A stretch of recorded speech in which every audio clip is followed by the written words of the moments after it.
Namaskar, let me welcome you all to today's episode of Sitar Learning Essentials. Today we are going to discuss yet another very important aspect of our Indian classical music, which is TAAL or rhythm. Without defining the basics like what is TAAL, what is LAYA, I hope you all know these basics because we have discussed all these very basic concepts throughout our previous episodes. Even we have discussed how to practice on different tempo, how to increase tempo, and how to align with the tabla or metronome or any tabla app if you are using.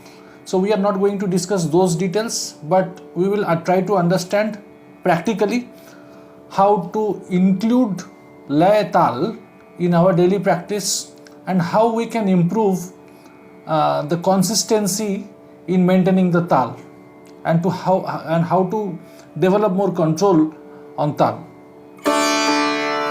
So that anything we play or sing except for alap, where there is no beat or no rhythm, no TAAL in it, everything else is having at least some tempo in it, be it any composition, be it we play jod alap, be it any other thing like jhala or ulta jhala, anything. We see there is some rhythm which is being maintained. So this rhythm can be either cyclic rhythm or non-cyclic rhythm. Non-cyclic rhythm in the sense kind of click beat you can consider as an example. So cyclic rhythm goes on a particular tempo. There is certain count like 1, 2, 3, 4, 5, 6, 1, 2, 3, 4, 5, 6, 1. So this is going from 1 and to 6, and again after 6 it is not going to 7 but coming back to 1. So this is a cyclic movement. So this is called cyclic beat. So it can be 6, 7, 8, 9. The upper limit can be all these things 10, 11, 12, 13, 14, 15, 16. Generally it goes to 16. 16 matra is the teen taal, which is the most popular taal. Next most popular taal is ek taal, which is 12 matra. In 16 matra we have tilwada also. In same higher limit, upper limit, we might have multiple taals with different divisions, different bowl structure, different movement, different syllables. For an example, in 12 matra we have ek taal, we have chautal. With 14 matra we have dhamar, ada chautal, dipchandi, and also jhumra.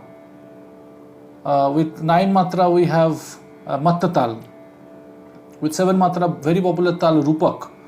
With 10 matra very popular tal jhaptal. So these kind of things are there, but we will try to understand the basics of different, what is cyclic and what is non-cyclic. So these are the cyclic beat where the percussion instrument or tabla accompanists join us in the performance, and they maintain the tempo in certain with certain theka, certain taal, and on top of that we play the composition and we do certain improvisations. And when they do the improvisation during their cycle, the instrumentalist actually keeps on the basic gath and indicating the matra, so that the tabla player, tabla artist can actually do the improvisation when his turn comes.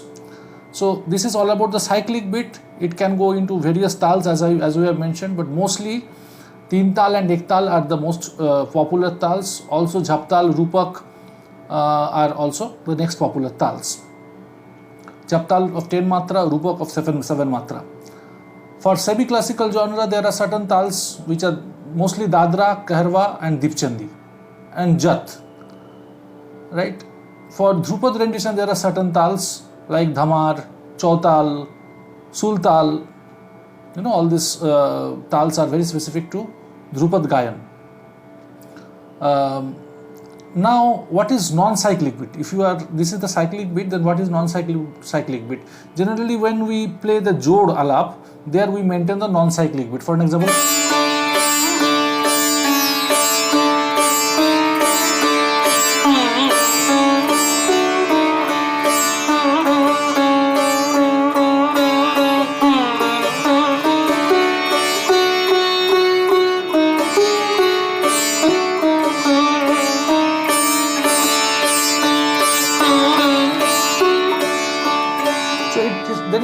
count like 1 to 16 or 1 to 12 or 1 to 14 like that.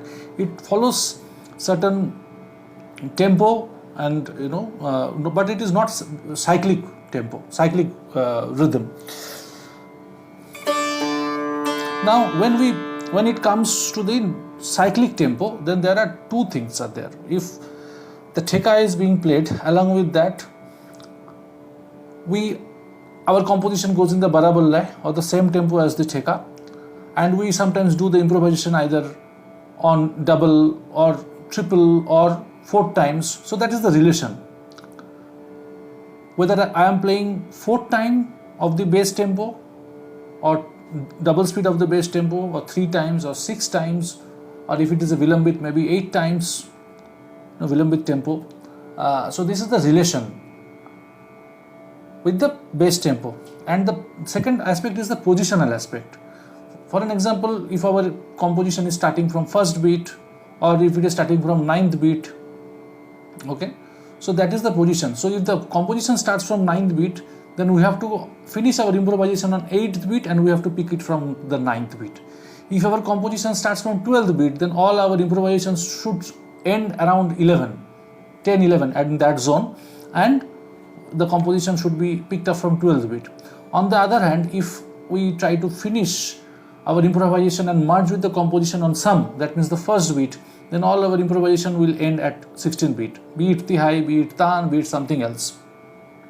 So these are the relational aspect and the positional aspect of cyclic rhythm. Now, what is the tempo or lay? Lay is the gap between two consecutive beats. Generally, we need to maintain the consistency of the tempo or lay while playing. There should not be any fluctuation of the lay, like sometimes decreasing, sometimes increasing. That kind of thing should not happen when we perform.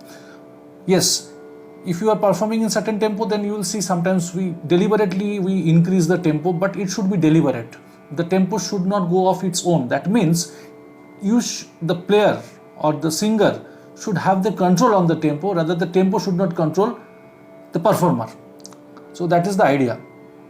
And generally tempo gradually increased, it does not go decreased. We start with slow and we gradually develop, and pace or the speed goes higher and higher, and we finish a performance with a crescendo or jhala, which is super fast tempo. So based on the different gaps in between two consecutive beats, if the gap is higher, then the tempo is low, and the gap is smaller between two consecutive beats, the tempo is high, lay is high. So based on that, we divide this laya into 3 major categories. One is vilambit or slow, madhyalaya or medium speed, or drut or the fast speed. So these are the major differentiation. There are certain minor differentiation. If it is a very slow, then it is called ati vilambit. Any tempo in between vilambit and madhyalaya is called madhya vilambit. Any tempo in between madhyalaya and drut is called madhya drut. Anything which is very fast is called ati drut, and after that the tempo for the jhala comes.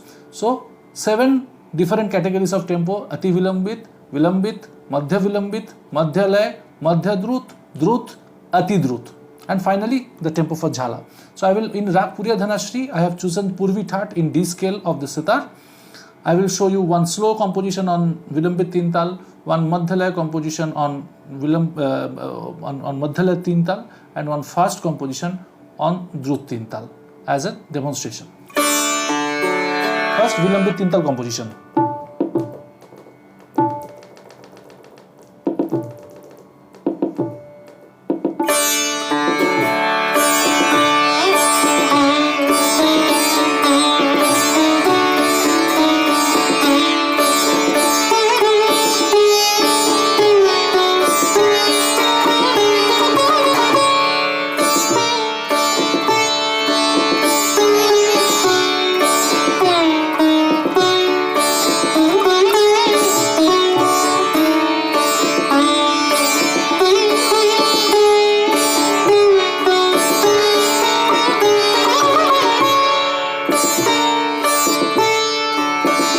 Some improvisation, alapam.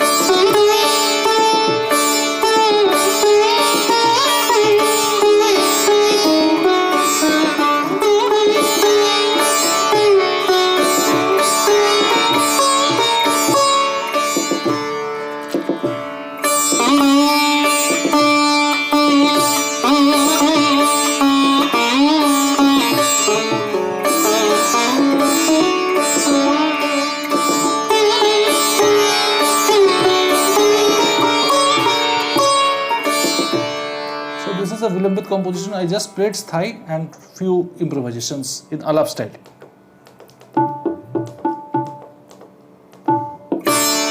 This is Madhya Laya. Din din din la te te na tin tin ta te te din.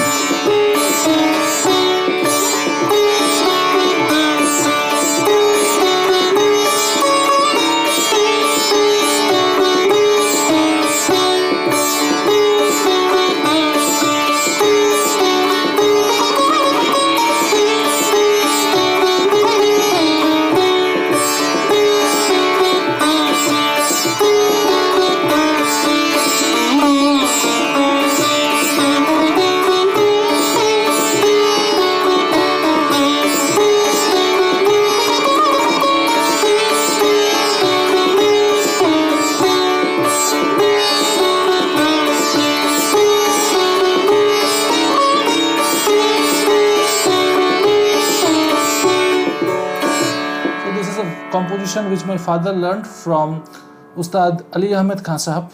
He used to stay in our locality in Kolkata, and he was relative of Baba Alauddin Khan Sahab. So this is a Madhya Laya Tintal composition on Rag Puriya Dhanashri. Now we will try a fast composition on Drut Tintal.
So these are the different tempos, and finally we will try to show how you can include your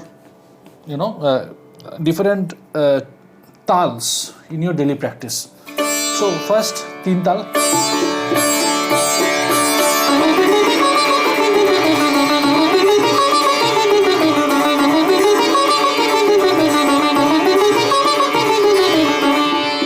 This is sapat, and now we will try ek tal.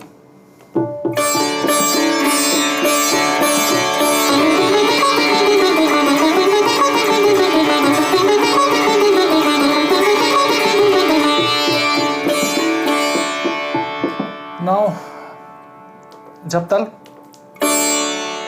little slow.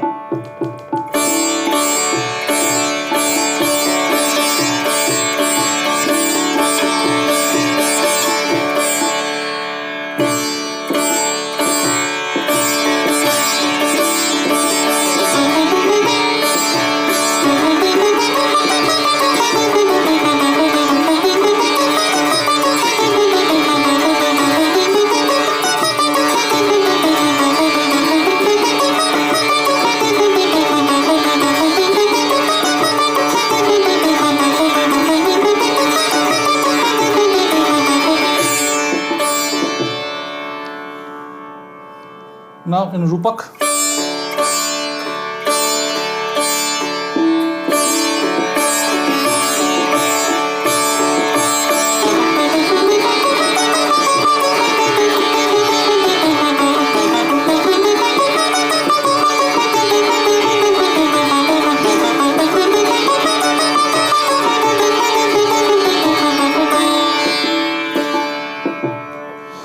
So with this note, we will conclude today's session. I don't think a vast topic like Laya Tal can be concluded in one episode, but we will try to have additional episodes on Laya Tal. So today it is the first episode with some demonstration on the basic of different tempo and how you can practice support in different TAALs. With this note, let me thank you all for watching this episode. Namaskar.